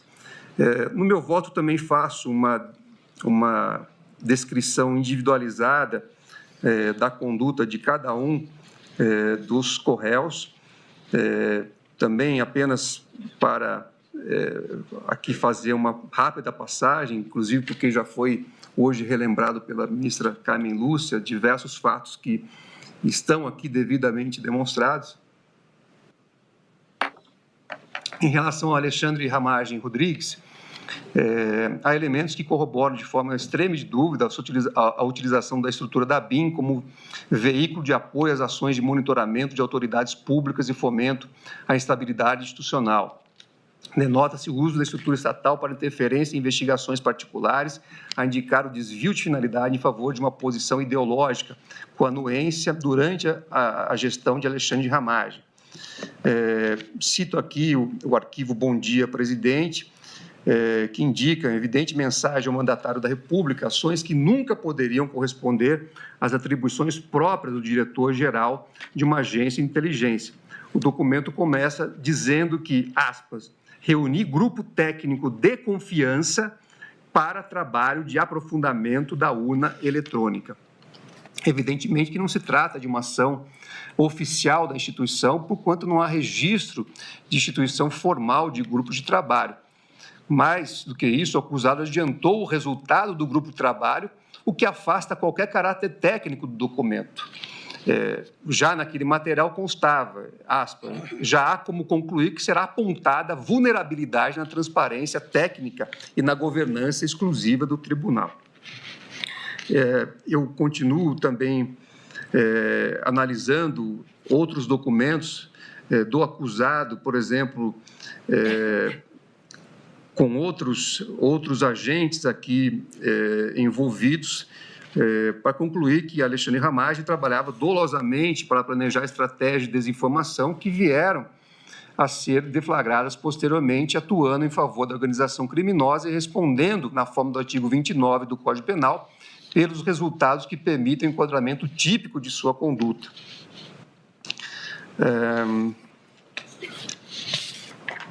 Trago aqui diversos também diálogos que foram trazidos aos autos pela Polícia Federal e depois referendados pela Procuradoria-Geral da República. Em outro trecho do arquivo, Ramagem sugere a busca de pareceres da Advocacia Geral da União para evitar o cumprimento de determinações do Supremo Tribunal Federal. O texto não deixa dúvida de que havia intenção de municiar uma estratégia de cumprimento deliberado de ordens e promover medidas adotadas em investigações em curso. Aí há outros documentos, como o presidente do TSE informa, criado em 10 de julho de 2021 e depois modificado, que instiga não só a adoção de um discurso contra a credibilidade do sistema eletrônico de votação, mas também o embate constante ao Supremo Tribunal Federal, de maneira tão incisiva que endossa a tese acusatória, despontando como elemento denotativo da expressão subjetiva do agir. A plena sintonia entre o discurso de Alexandre Ramagem, transcrito em seus documentos pessoais, e a difusão pública de uma narrativa falsa destinada a opor a opinião pública ao Supremo Tribunal Federal e ao sistema eletrônico de votação, denotando auxílio intelectual que impõe a imputação penal. Então, a procedência da pretensão punitiva em relação a esse corréu, ao meu ver, é imperiosa. Aqui, em relação a Almir Garnier Santos, há diversos elementos que denotam endosso subliminar e explícito também a ações voltadas quer para o constrangimento do livre exercício dos poderes republicanos, quer para o apoio da planejada virada de mesa aventada pela organização. Destaco porque se trata de prova produzida sob o contraditório, o depoimento do brigadeiro Batista Júnior, então comandante da Aeronáutica, em que se deixou extrema de dúvida a adesão subjetiva ao escopo antidemocrático. Batista Júnior deixou claro, quando respondeu aos questionamentos formulados pela defesa do almirante, que as reuniões realizadas com o então presidente da República não se restringiam à análise jurídica sobre a aplicação da GLO.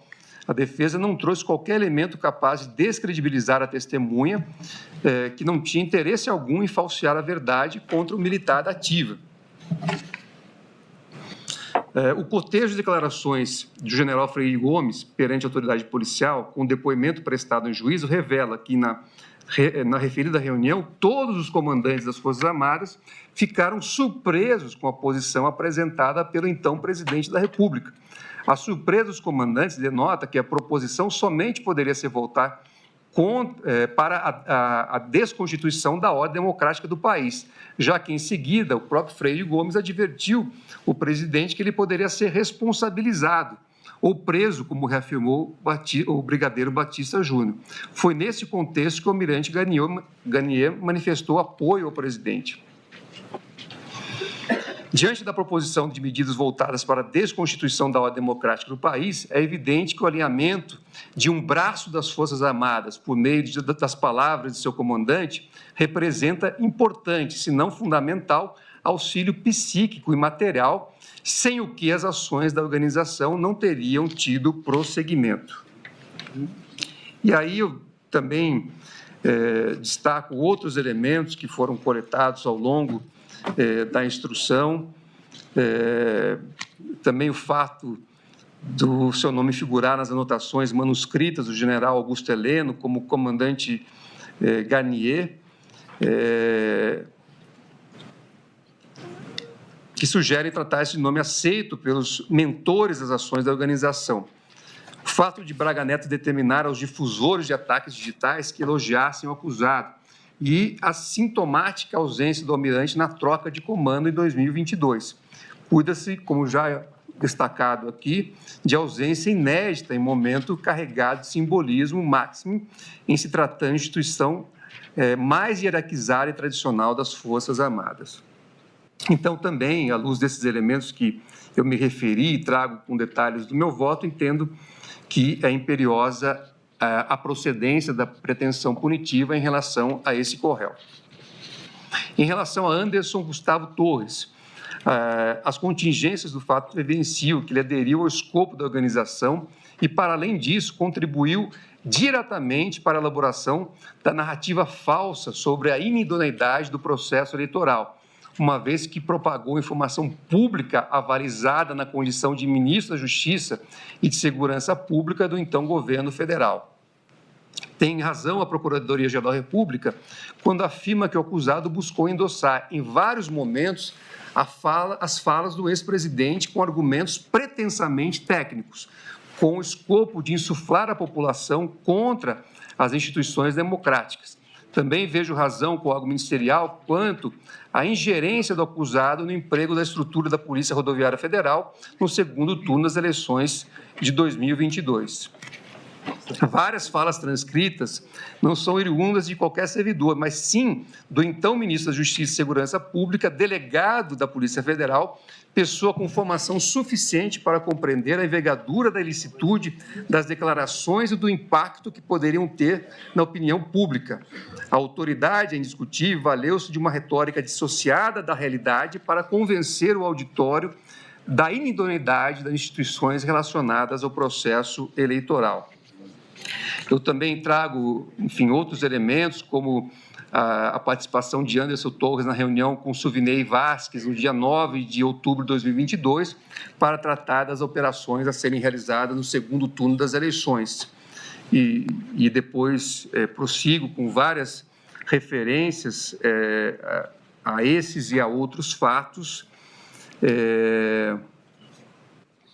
Também destaco que a Polícia Federal encontrou no endereço do acusado uma minuta de decreto de estado de defesa, sem número, com 8 artigos, dentre os quais merecem destaque o título e o artigo 1º, porquanto revelam a conexão de toda a narrativa promovida pela organização criminosa. E diz lá esse documento, né, que decreta estado de defesa previsto no artigo 136, 140 e 141 da Constituição Federal, com vista a restabelecer a ordem e a paz institucional a ser aplicado no âmbito do Tribunal Superior Eleitoral para apuração de suspeição, abuso de poder e medidas inconstitucionais e ilegais levadas a efeito pela presidência e membros do tribunal, verificados através de fatos ocorridos antes, durante e após o processo presidencial de 2022. E aí, prossigo com a transcrição do documento. Então, sobressai, como ressaltado pela Procuradoria-Geral da República, a coincidência entre o conteúdo do documento e as mensagens difundidas por Jair Messias Bolsonaro nos ataques ao Tribunal Superior Eleitoral.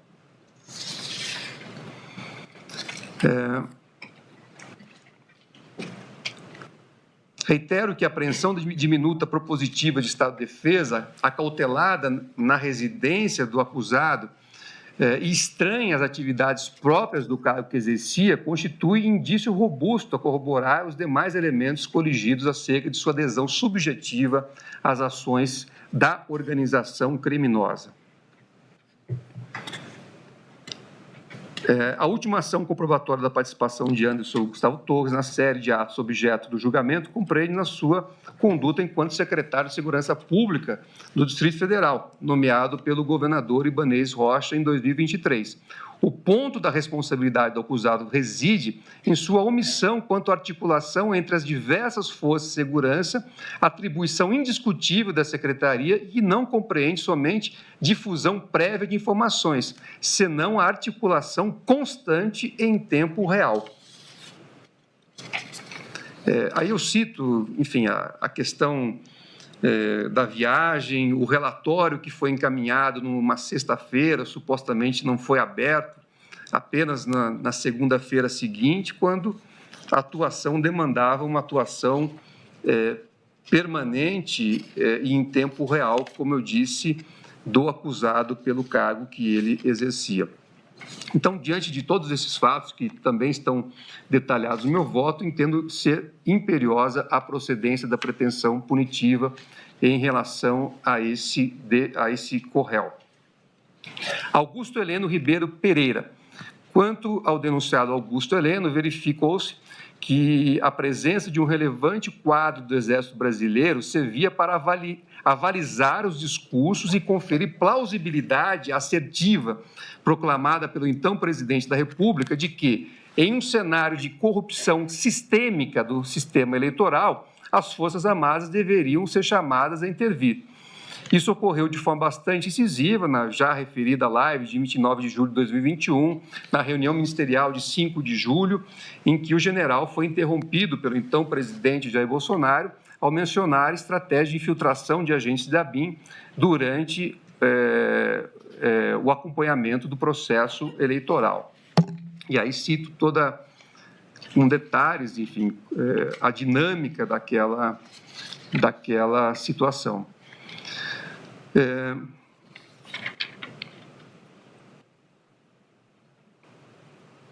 Cito aqui também outras referências também aos escritos, né, na já referida agenda de Augusto Heleno, e também a correlação entre os escritos de Augusto Heleno e as notas encontradas com Alexandre Ramage, evidenciando a conjugação de esforços que, aliás, coaduna-se com os discursos públicos contra as ações das instituições de controle, notadamente o Poder Judiciário e a Polícia Federal, ou contra o sistema eleitoral. A hipótese acusatória é reforçada ainda pela apreensão do documento HD 2022-A, que previa a instalação de um gabinete institucional de gestão de crise, com o objetivo de estabelecer diretrizes estratégicas para o gerenciamento de uma prevista crise institucional. O general Heleno figurava como chefe do gabinete, enquanto o general Braga Neto seria o responsável pela coordenação geral.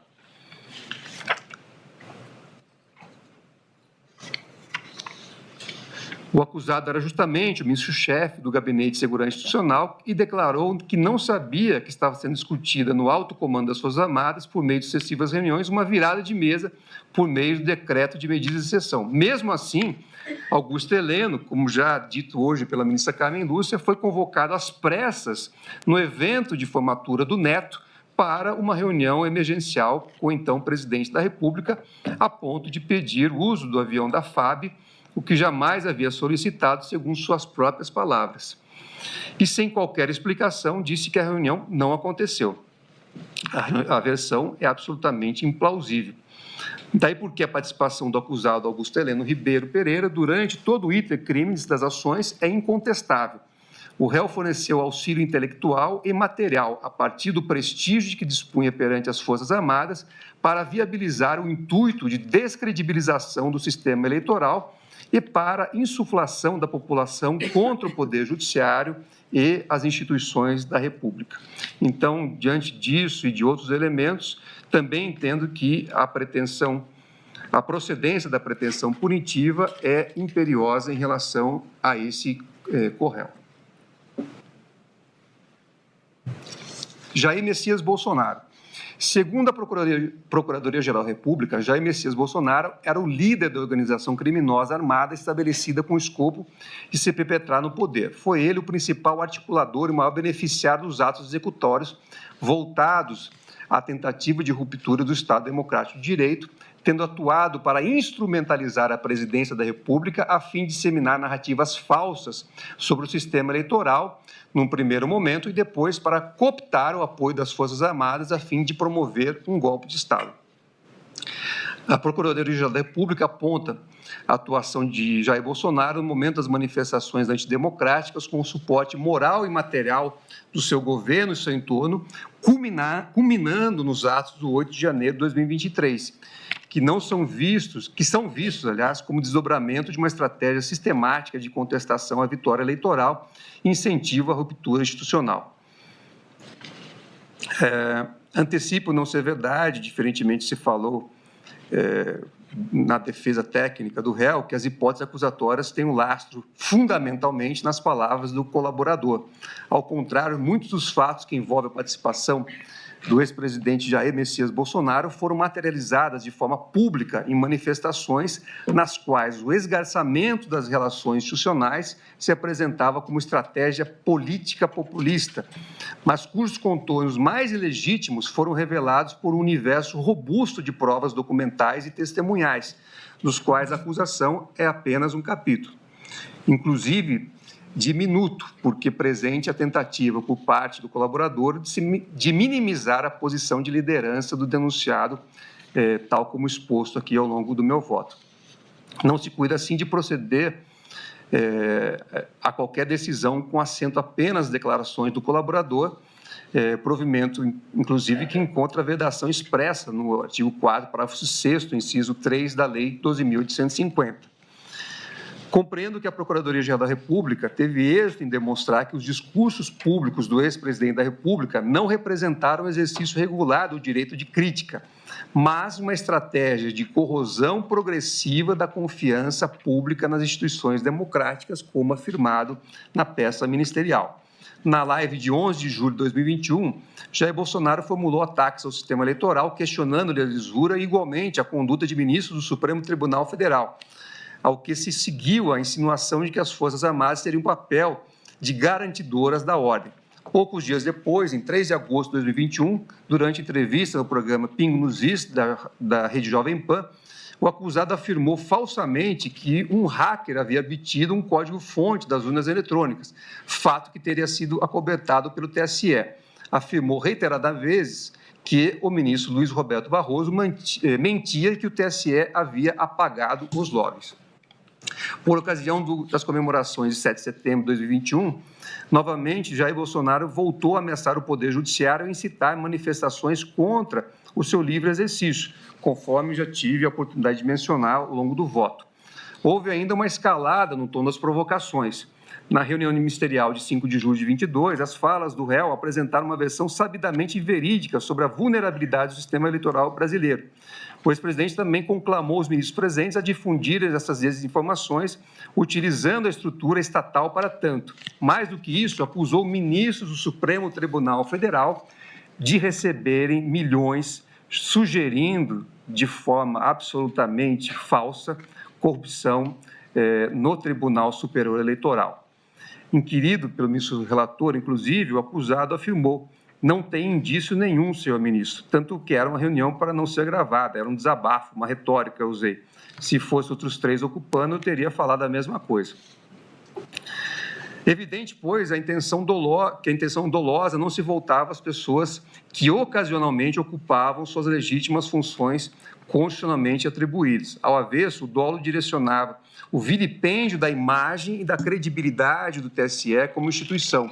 Foram sucessivos atos perpetrados pelo então presidente da República para obter apoio de braço estratégico das Forças Armadas para o logro do plano. Além desses fatos, o documento apreendido na posse de outros integrantes do grupo comprova a divisão e coordenação de ações voltadas para beneficiar o acusado e estabelecer a sua manutenção forçada no poder, por meio de decreto de exceção. Refiro-me aos documentos apreendidos em poder de Hélio Ferreira Lima, Operação Luneta, e na sede do Partido Liberal, em que houve apreensão do documento Operação 142, e da minuta de discurso para a posse, entre aspas, após a assinatura do decreto de golpe. Há também prova da ciência e da aquiescência do ex-presidente da República acerca do plano Punhal Verde e Amarelo, a denotar sua atuação na coordenação dos atos da organização criminosa. A respeito, existem registros da impressão do documento, como já foi destacado pelo ministro relator e nos demais votos que me antecederam, da impressão do documento nas impressoras do Palácio do Planalto, do Alvorada, tanto no dia 9 de novembro de 2022, como no dia 6 de dezembro de 2022. Embora o acusado negue ciência do plano, há elementos probatórios em sentido contrário. O general Mário Fernandes, secretário executivo da Secretaria-Geral da Presidência da República, foi o responsável por editar e imprimir o arquivo, consoante provam os logs das impressoras do Palácio do Planalto. Ainda uma versão digital do plano foi localizada em dispositivo eletrônico do secretário. No dia 9 de novembro de 2022, logo após a impressão, Mário Fernandes se deslocou ao Palácio do Planalto para o Alvorado, tendo permanecido pouco mais de 1 hora no local. Não é crível que não tivesse encontrado com o então presidente da República e que não tivesse mencionado o plano. Mais do que isso, em 6 de dezembro de 22, após serem impressas 3 cópias do referido plano, extrato de habeas que indicava a presença simultânea de Mauro Cid, Jair Messias Bolsonaro e Rafael Martins Oliveira na área do Palácio do Planalto. A presença do acusado no Palácio do Planalto é corroborada por mensagens obtidas no grupo de WhatsApp Acompanhamento. O plano e seu início de execução, descrito pelo eminente relator, está fartamente documentado. Os discursos se repetiram e se intensificaram também após a derrota eleitoral. Em 9 de dezembro de 2022, quando os manifestantes se acampavam à frente dos quartéis, sob a plástica da conveniência governamental, o então presidente da República fez um pronunciamento público no Palácio do Alvorada, com menção direta à atuação das Forças Armadas, atrelando-as à vontade de seus apoiadores e sugerindo a possibilidade de reversão do resultado eleitoral. Jair Messias Bolsonaro incitou publicamente a população a agir contra as instituições constituídas da República. Ao mencionar a necessidade de arriscar a própria vida após pugnar pela atuação popular, independentemente das Forças Armadas, mas com seu apoio, o acusado deu aval para que atos violentos fossem planejados e executados conforme o seu planejamento. A esse respeito, portanto, não procede a tese defensiva de que os elementos de violência ou grave ameaça não se configuraram, tampouco há que se cogitar da mera conspiração preparatória, como já tive a oportunidade de mencionar. A prova corrigida revela que a ameaça de recurso às Forças Armadas sempre esteve presente nos discursos inflamatórios. O resultado não tardou a vir. 3 dias depois, em 12 de dezembro de 22, manifestantes colocaram fogo em ônibus e procuraram invadir o prédio da Polícia Federal em Brasília em virtude da prisão de um apoiador do ex-presidente da República em investigação que apurava a prática de atos antidemocráticos. As imagens foram, inclusive, exibidas aqui pelo eminente relator. Esse momento simboliza a externalização de atos violentos capazes de gerar convulsão social, a partir de uma série de ações voltadas para alimentar a tese de que todo o processo eleitoral, assim como o Poder Judiciário, estava corrompido. Como já destaquei, não se sustenta a alegação de que a instigação seria, por definição, incompatível com os delitos multitudinários. No caso vertente, houve um processo de formação e manipulação do sentimento popular, um induzimento coletivo à insurreição que não pode ser ignorado. Não há como afastar a evidente correlação entre a narrativa construída pelo grupo e reiterada constantemente pelo seu líder, Jair Messias Bolsonaro, e a aglutinação de manifestantes que, estimulados por integrantes do grupo, vieram a provocar posteriormente as ações do 8 de janeiro. O dolo e a relação de causalidade imposta pelo artigo 29 do Código Penal são suficientes para impor a responsabilização do acusado. Afinal, não há como desprezar a sua conduta em meio a tudo isso. É claro, pois, que o ex-presidente da República, agindo diretamente ou com auxílio dos demais corréus, estava ciente de todas as ações engendradas pelos demais integrantes da organização, anuindo a cada passo ou tomando a frente nas ações necessárias para conclamar a população para atos concretos. Mais que isso, perante integrantes do grupo ou apoiadores, era considerado substancialmente o líder a ser seguido. Aí eu descrevo outros elementos que demonstram essa atuação e acrescento ainda que a atuação do ex-presidente da República não se restringiu ao âmbito dos discursos. Há elementos comprobatórios no sentido de que o acusado interferiu e procurou postergar a apresentação do relatório da equipe técnica das Forças Armadas, constituída para fiscalização dos trabalhos eleitorais. Há ainda atos mais gravosos diretamente vinculados ao núcleo de proteção do tipo penal, dentre os quais se destacam as reuniões com comandantes das Forças Armadas com o escopo de obtenção de apoio para a ruptura institucional. Jair Bolsonaro reconheceu ainda ter apresentado nessa reunião os considerandos da minuta, cuja imagem foi encontrada, em parte, no aparelho celular de Mauro Cid. Além desses fatos, documentos apreendidos na posse de outros integrantes do grupo comprovam a divisão e a coordenação de ações voltadas para beneficiar o acusado e estabelecer a sua manutenção forçada no poder, por meio de decreto de exceção. Não é crível, diante de todo o contexto já descrito, que o acusado não tivesse anuído a elaboração tanto do decreto golpista quanto do seu pretenso discurso de, aspas, posse. Ao contrário, o documento reafirma a posição de liderança do acusado sobre as ações da organização criminosa, notadamente, como afirmou a Procuradoria-Geral da República, sobre, aspas, qual seria o desfecho dos planos forçados, a sua permanência autoritária no poder mediante uso da força. Não procede a tese de que a discussão envolveu mero ato preparatório, porque não teria se chegado a ver a convocação do Conselho de Defesa ao Conselho da República.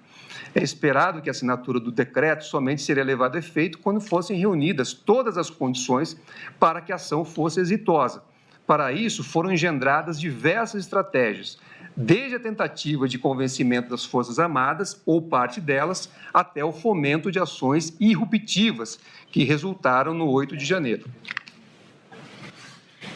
A convocação dos conselhos na sequência de planos articulados artificiosamente para a construção de um estado de anomalia institucional não seria, obviamente, não estaria, obviamente, de acordo com os trâmites constitucionalmente esperados.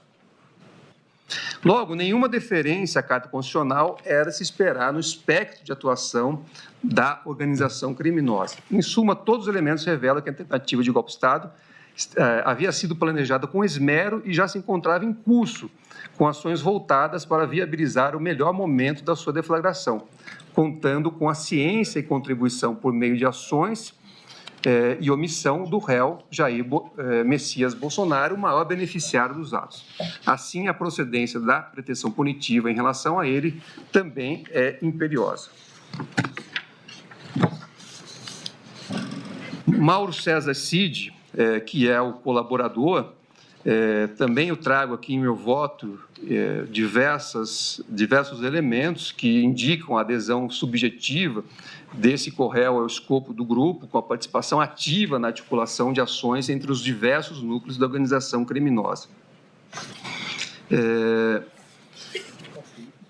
Demonstro que o colaborador agiu espontaneamente para auxiliar as ações em curso, quer agendando reuniões para deliberações acerca das medidas a serem adotadas, quer para viabilizar o financiamento da Operação Copa 2022, que envolvia, como se descobriu posteriormente, monitoramento e possível eliminação de autoridades públicas.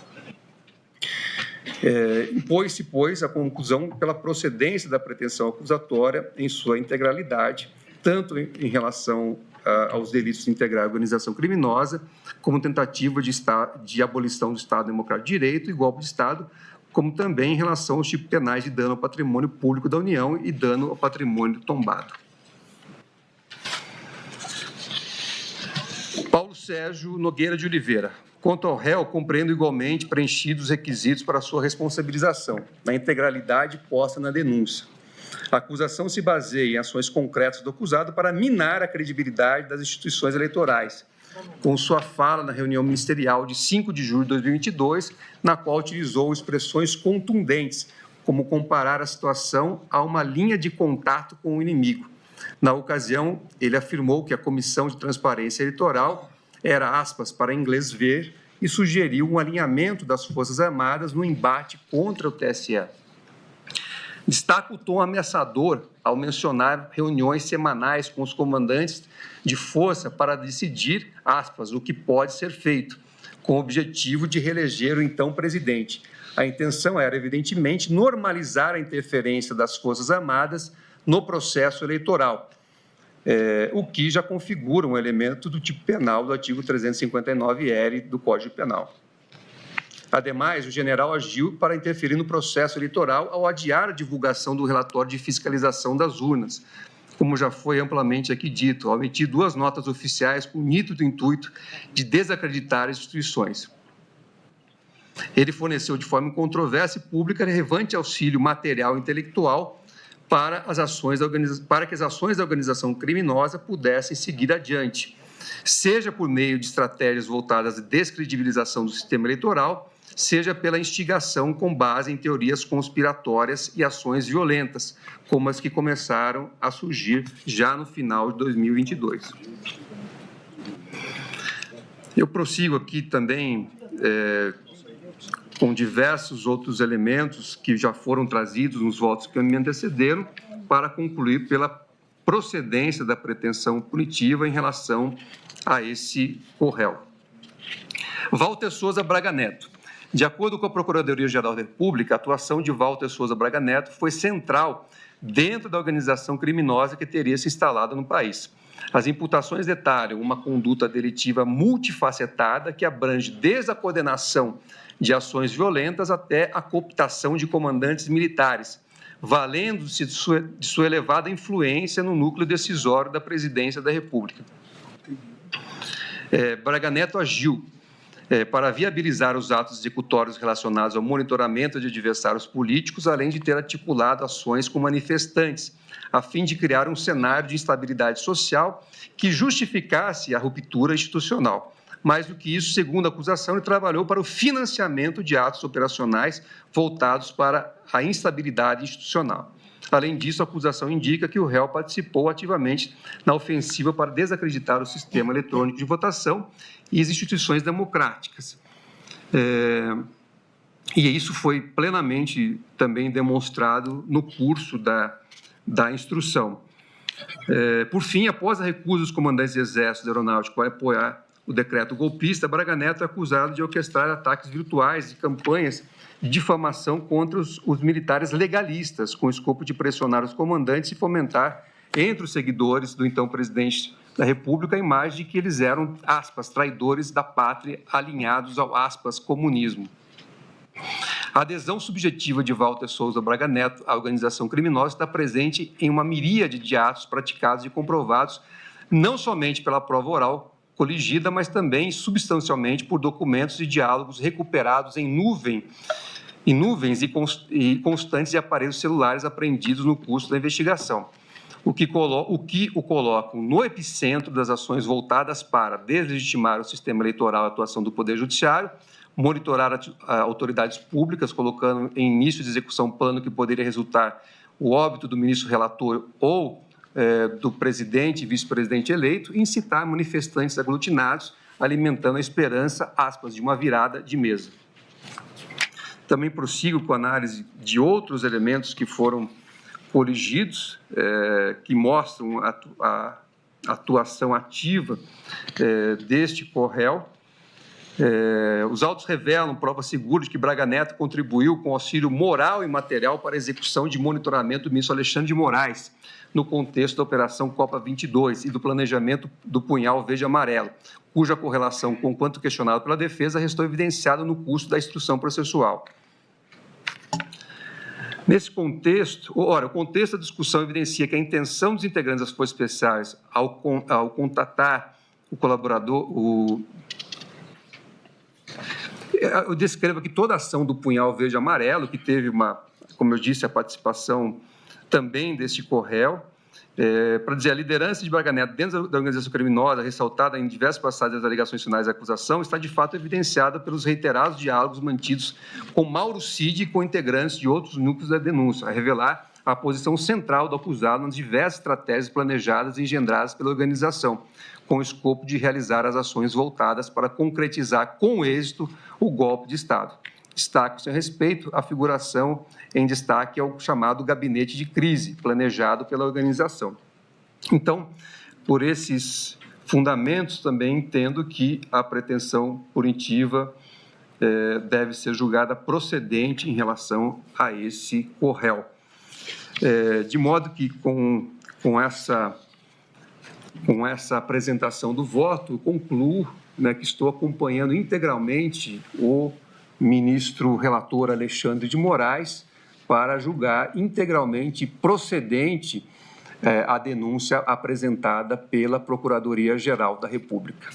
Esse é o voto.